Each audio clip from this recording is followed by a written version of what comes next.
"He's been naughty, I think," answered Annushka with a smile. "In what way?" "Some peaches were lying on the table in the corner room. I think he slipped in and ate one of them on the sly." The recollection of her son suddenly roused Anna from the helpless condition in which she found herself. She recalled the partly sincere, though greatly exaggerated, role of the mother living for her child, which she had taken up of late years, and she felt with joy that in the plight in which she found herself she had a support quite apart from her relation to her husband or to Vronsky. This support was her son. In whatever position she might be placed, she couldn't lose her son. Her husband might put her to shame and turn her out. Vronsky might grow cold to her and go on living his own life apart. She thought of him again with bitterness and reproach. She could not leave her son. She had an aim in life, and she must act to secure this relation to her son so that he might not be taken from her. Quickly, indeed, as quickly as possible, she must take action before he was taken from her. She must take her son and go away. Here was the one thing she had to do now. She needed consolation. She must be calm and get out of this insufferable position. The thought of immediate action, binding her to her son, of going away somewhere with him, gave her this consolation. She dressed quickly, went downstairs, and with resolute steps walked into the drawing-room, where she found, as usual, waiting for her, the coffee, Seryozha, and his governess.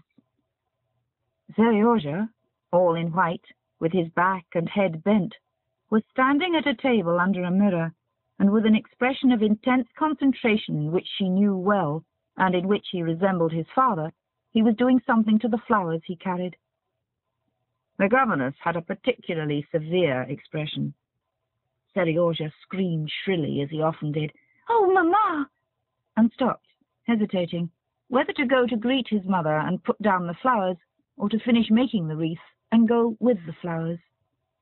The governess, after saying good morning, began a long and detailed account of Seryozha's naughtiness, but Anna didn't hear her. She was considering whether she should take her with her or not. "No, I won't take her," she decided. "I'll go alone with my child." "Yes, it's very wrong," said Anna, and taking her son by the shoulder, she looked at him, not severely, but with a timid glance that bewildered and delighted the boy, and she kissed him. "Leave him to me," she said to the astonished governess, and not letting go of her son, she sat down at the table where coffee was set ready for her. "Mamma, I didn't," he said, trying to make out from her expression what was in store for him in regard to the peaches. "Seryozha," she said as soon as the governess had left the room, "that was wrong. But you'll never do it again, will you? You love me?" She felt that the tears were coming into her eyes. "Can I help loving him?" she said to herself, looking deeply into his scared and at the same time delighted eyes. "And can he ever join his father in punishing me? Is it possible he will not feel for me?" Tears were already flowing down her face, and to hide them she got up abruptly and almost ran out onto the terrace. After the thunder showers of the last few days, cold, bright weather had set in. The air was cold in the bright sun that filtered through the freshly washed leaves.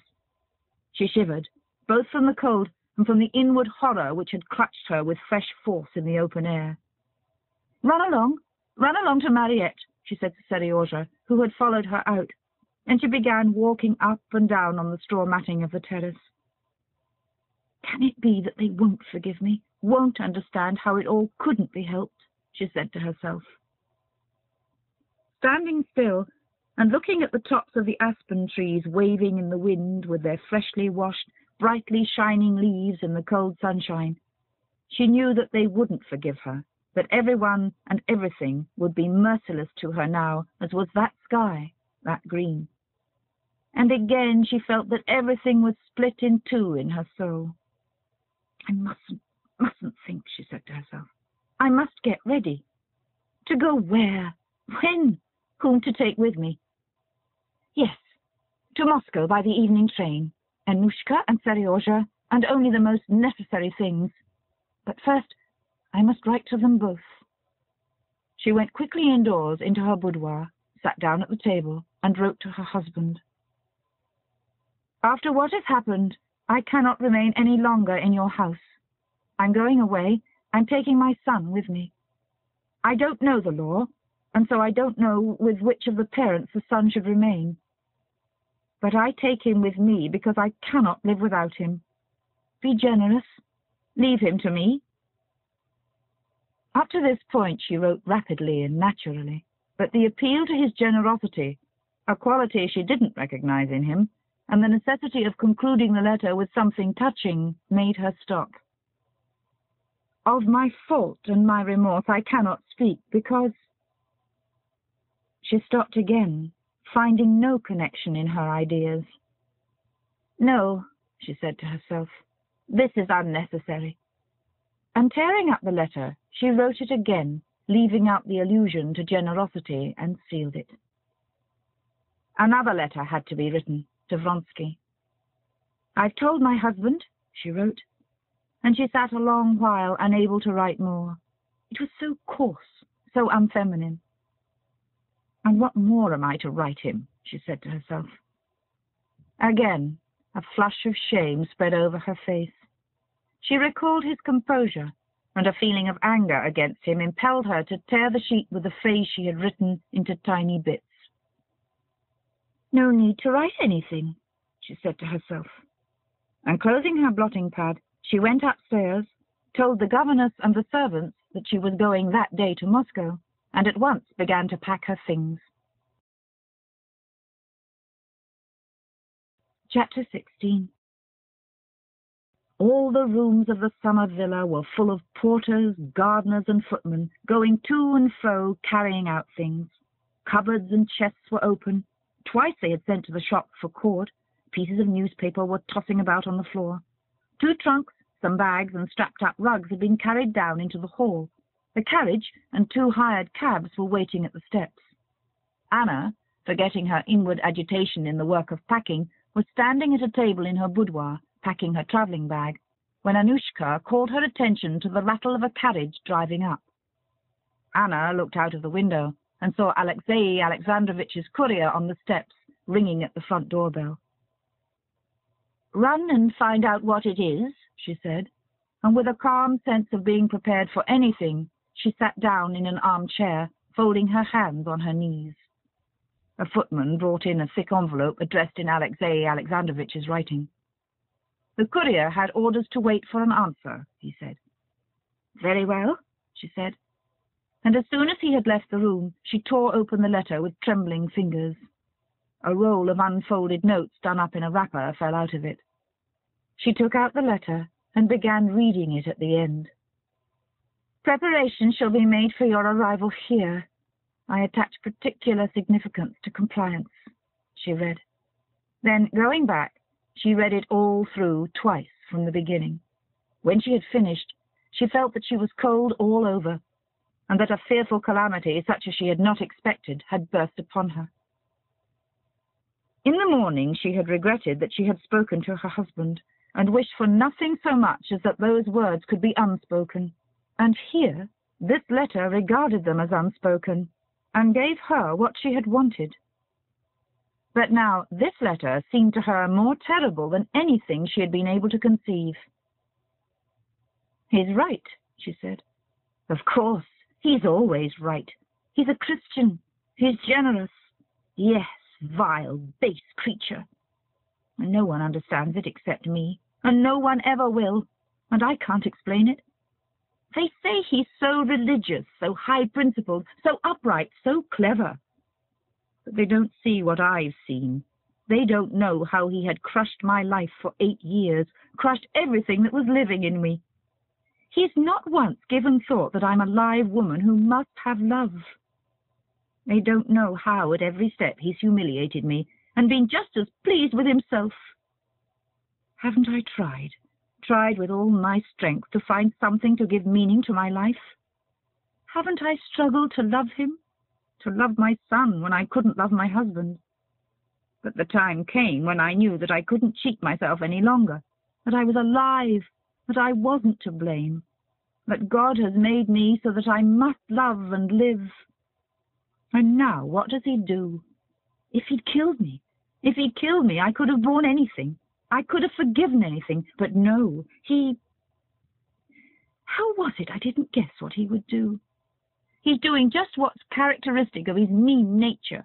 He'll keep himself in the right, while me, in my ruin, he'll drive still lower to worse ruin yet. She recalled the words from the letter. You can conjecture what awaits you and your son. That's a threat to take away my child, and most likely by their stupid law he can. But I know very well why he says it. He doesn't even believe in my love for my child, or he despises it, just as he always used to ridicule it.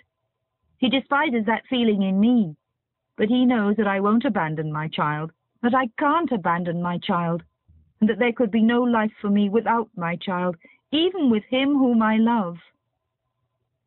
But that if I abandoned my child and ran away from him, I should be acting like the most infamous, basest of women. He knows that, and knows that I am incapable of doing that. She recalled another sentence in the letter. Our life must go on as it has done in the past. That life was miserable enough in the old days. It has been awful of late. What will it be now? And he knows all that. He knows that I can't repent that I breathe, that I love. He knows that it can lead to nothing but lying and deceit. But he wants to go on torturing me. I know him. I know that he's at home and happy in deceit, like a fish swimming in the water. No, I won't give him that happiness. I'll break through the spider web of lies in which he wants to catch me, come what may. Anything's better than lying and deceit. But how? My God, was ever a woman so miserable as I am? No, I will break through it. I will break through it, she cried, jumping up and keeping back her tears. And she went to the writing table to write him another letter. But at the bottom of her heart, she felt that she wasn't strong enough to break through anything, that she wasn't strong enough to get out of her former position, however false and dishonourable it might be. She sat down at the writing table, but instead of writing, she clasped her hands on the table, and laying her head on them, burst into tears, with sobs and heaving breast like a child crying. She was weeping because her dream of her position being made clear and definite had been annihilated forever. She knew beforehand that everything would go on in the old way, and far worse, indeed, than in the old way. She felt that the position in the world that she enjoyed, and that had seemed to her of so little consequence in the morning, that this position was so precious to her, that she would not have the strength to exchange it for the shameful position of a woman who has abandoned husband and child to join her lover. That however much she might struggle, she could not be stronger than herself. She would never know freedom in love, but would remain forever a guilty wife, with the menace of detection hanging over her at every instant, deceiving her husband for the sake of a shameful liaison with a man living apart and away from her, whose life she could never share. She knew that this was how it would be, and at the same time it was so awful that she couldn't even conceive what it would end in. And she cried without restraint, as children cry when they are punished. The sound of the footman's steps forced her to rouse herself, and hiding her face from him, she pretended to be writing. The courier asked if there's an answer, the footman announced. An answer? Yes, said Anna. Let him wait. I'll ring. What can I write? She thought. What can I decide upon alone? What do I know? What do I want? What is there I care for? Again she felt that her soul was beginning to be split in two. She was terrified again at this feeling, and clutched at the first pretext for doing something which might divert her thoughts from herself. I ought to see Alexei. So she called Vronsky in her thoughts. No one but he can tell me what I ought to do. I'll go to Betsy's.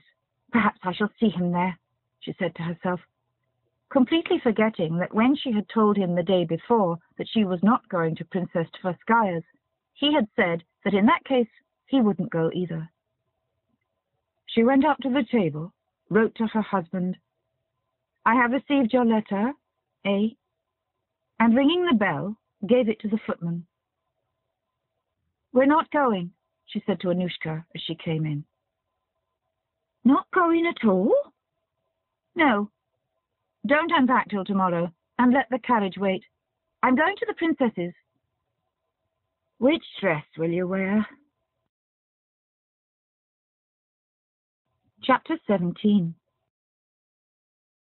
The croquet party to which the Princess Tverskaya had invited Anna was to consist of 2 ladies and their admirers. These 2 ladies were the chief representatives of a new select Petersburg circle, nicknamed, in imitation of some imitation, Les Sept Merveilles du Monde.